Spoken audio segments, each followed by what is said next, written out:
इसमें नाराज होने वाली कोई बात नहीं। मेरी बात को समझो। माजरत के साथ इतनी बदनामी के बाद अनमोल के लिए रिश्ता मिलना मुश्किल है। आंखों देखी मक्खी तो कोई नहीं निगलता ना। हाँ, जो नहीं जानता हो वो शायद इस रिश्ते के लिए राजी हो भी जाए। इसलिए मेरा तो मशवरा यही है कि तुम अनमोल के लिए खानदान से बाहर रिश्ता देखो। बस बस बहुत हो गया आप। मुझे आपके मशवरे की जरूरत नहीं है। और रही बात मेरी बेटी के रिश्ते की, तो मेरे रब ने चाहा तो उसे बहुत अच्छा रिश्ता मिलेगा। आपा, मैं आपसे वादा करता हूं कि मेरी बेटी की शादी आपके बेटे से पहले होगी। बहुत जल्द अनमोल की शादी का दावतनामा आपके हाथों में होगा। आइएगा जरूर।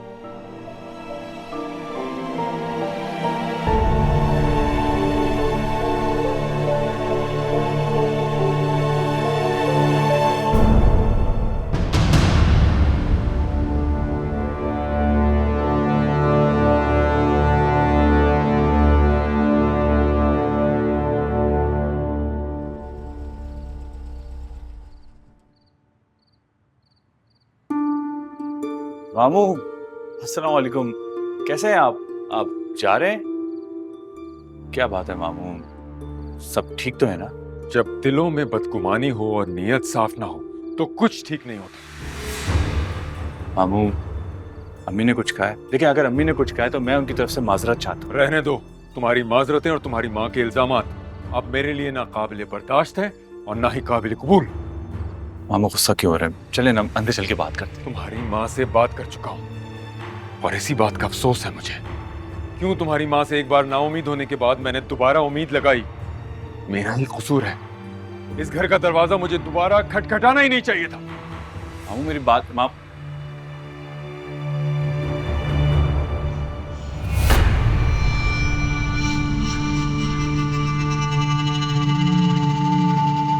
यार, तुम्हें पहले ही पता होना चाहिए था कि तुम्हारे घर वाले तैयार नहीं होंगे।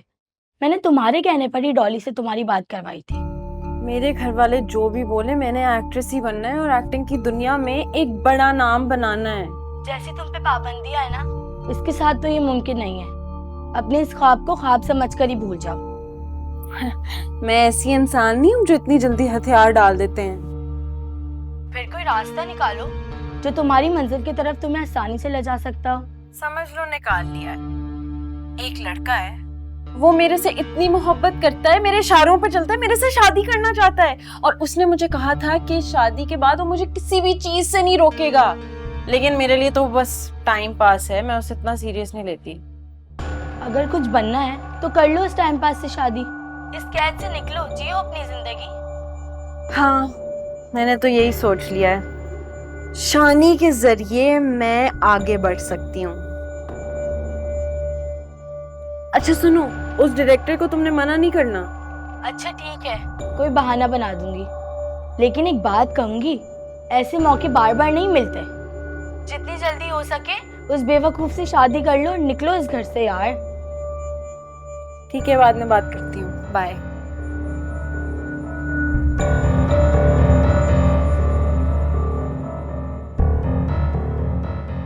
क्या समझती हैं आपा? क्या समझती हैं कि मेरी बेटी को अपनाएंगी नहीं तो उसकी शादी नहीं होगी? इसी महीने के अंदर अंदर मैं अपनी बेटी का रिश्ता करके दिखाऊंगा। सारिम से अच्छा रिश्ता ढूंढ के दिखाऊंगा अपनी बेटी के लिए। जब मेरी बच्चियों में कोई बुराई नहीं है तो क्यों उन्हें अच्छे रिश्ते नहीं मिलेंगे? अपनी औलाद की गलती मानने और शर्मिंदगी महसूस करने के बजाय मेरी औलाद पे इल्जाम लगा रहे हैं। सबके सब खुद गर्ज हैं। बस बातें बनाने का मौका मिलना चाहिए। और अगर बात किसी की बच्ची के किरदार पे आ जाए तो मजा दोबारा हो जाता है। अच्छा बाबा, आप खामोश हो जाएं, सुकून कर लें, आपकी तबीयत खराब हो जाएगी, बैठ जाएं। अच्छा बैठ जाएं। कुछ नहीं होगा मेरी तबीयत को, ठीक हूं मैं। सबके सब कमजोर समझते हैं मुझे। पूरा जरूर हुआ हूं मगर इतना कमजोर नहीं हूं कि तुम लोग का दिफा ना कर सकूं। अब कोई कुछ कह के दिखाए, जुबान खींच लूंगा मैं। अच्छा ठीक है, आप सुकून से बैठ जाएं। आपको तो पता है पुप्पू को ऐसे बातें करने की आदत है, आप क्यों दिल पर लगा रहे हैं? आप कर लेना, आपको जो करना होगा, अभी बैठ जाएं। अब मैं तभी सुकून से बैठूंगा जब मैं तुम्हें इज्जत के साथ इस घर से रुखसत करके सारी दुनिया को दिखा दूंगा। हाँ, तब। बाबा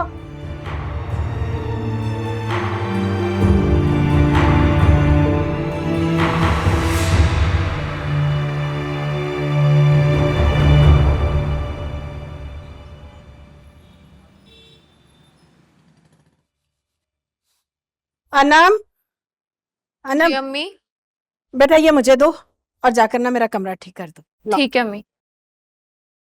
अरे आबदा बहन, आप अचानक से, अरे बताया भी नहीं। अस्सलाम वालेकुम आंटी, शाजिया आप भी नहीं आई आपके साथ? नहीं, और दुआ करो कि वो इस घर में वापस ना आए। अगर इस दफा भेजा ना तो हमेशा के लिए भेजूंगी। अरे क्या हो गया, आप ऐसा क्यों कह रही हैं? मैंने आपको पहले ही कह दिया था कि अगर मेरी बेटी बर्बाद हुई ना तो आपकी बेटी भी सुकून में नहीं रहेगी। आप इतना गुस्सा क्यों कर रही हैं? बैठिए ना, बैठ के बात करते हैं। आप लोग मुझे ये बताएं कि आपका बेटा मेरी बेटी पे ऐसा कौन सा जादू टोना कर रहा है कि वो किसी और से शादी करने के लिए तैयार ही नहीं है। मेरी भोली भाली बच्ची जो शानी के नाम से चिढ़ती थी, उसकी शिकायतें मुझसे लगाती थी, अब उसका ये हाल है कि शानी के अलावा वो किसी और का नाम सुनने के लिए तैयार ही नहीं है। मेरी बच्ची शानी के लिए 2 दिन से फाका करके बैठी है। आपकी औलाद ने मेरी बेटी पे ऐसा कौन सा काला इन करवाया है कि वो ऐसी जिद पकड़ के बैठी है? देखिए मेरी बात सुने आबदा बहन, अरीबा जो कुछ भी कर रही है ना अपनी मर्जी से कर रही है। और आजकल की नौजवान नस्ल अपनी जिंदगी के फैसले खुद करना चाहती है, चाहे अच्छे हों या बुरे, उन्हें कोई फर्क नहीं पड़ता। आपके बेटे में ये गुण होंगे, मेरी बेटी में नहीं। मैंने तो उसको इतनी सख्ती में रखा हुआ है कि जमाने की हवा भी नहीं लगने दी मैंने उसे। शानी को कहें कि मेरी बेटी को बहकाना छोड़ दे, वरना शानी के लिए अच्छा नहीं होगा और इसका नतीजा ना आपको भी भुगतना पड़ेगा। जब वसीम आपकी बेटी को आपके घर पे बिठाएगा ना तो फिर मैं भी कुछ नहीं कर सकूंगी, क्योंकि ये मैं भी नहीं चाहती कि वसीम को इतना सख्त फैसला करने पे मजबूर करूं। अगर आप लोगों ने मेरी बात नहीं सुनी ना तो मजबूरन मुझे ये करना पड़ेगा।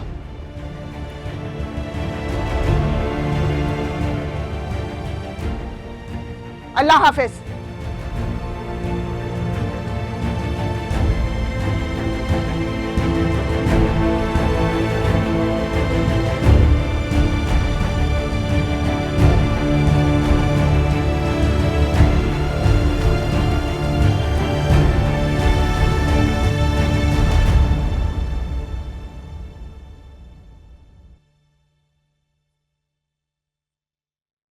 सच थैंक यू।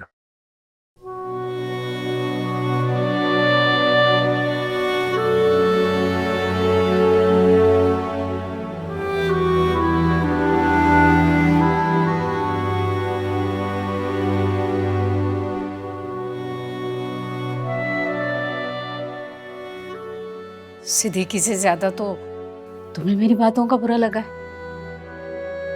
जब भी तो कल से सीधे मुंह बात नहीं कर रहे मुझसे।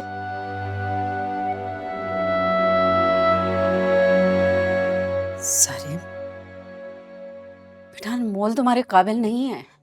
नहीं अम्मी, उसकी काबिलियत अभी भी वही, बल्कि आपने मुझे उसके लायक नहीं छोड़ा।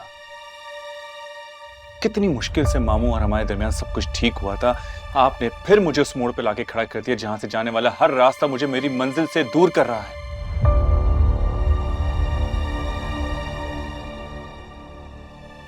सच बताएं अम्मी, क्या आपको मुझ पे रहम नहीं आता? मेरा दर्द दिखाई नहीं देता? ये दर्द सह लो सारिम, तो आने वाली तकलीफ से बच जाओगे। बेटा तुम सिर्फ जज्बाती होकर सोच रहे हो।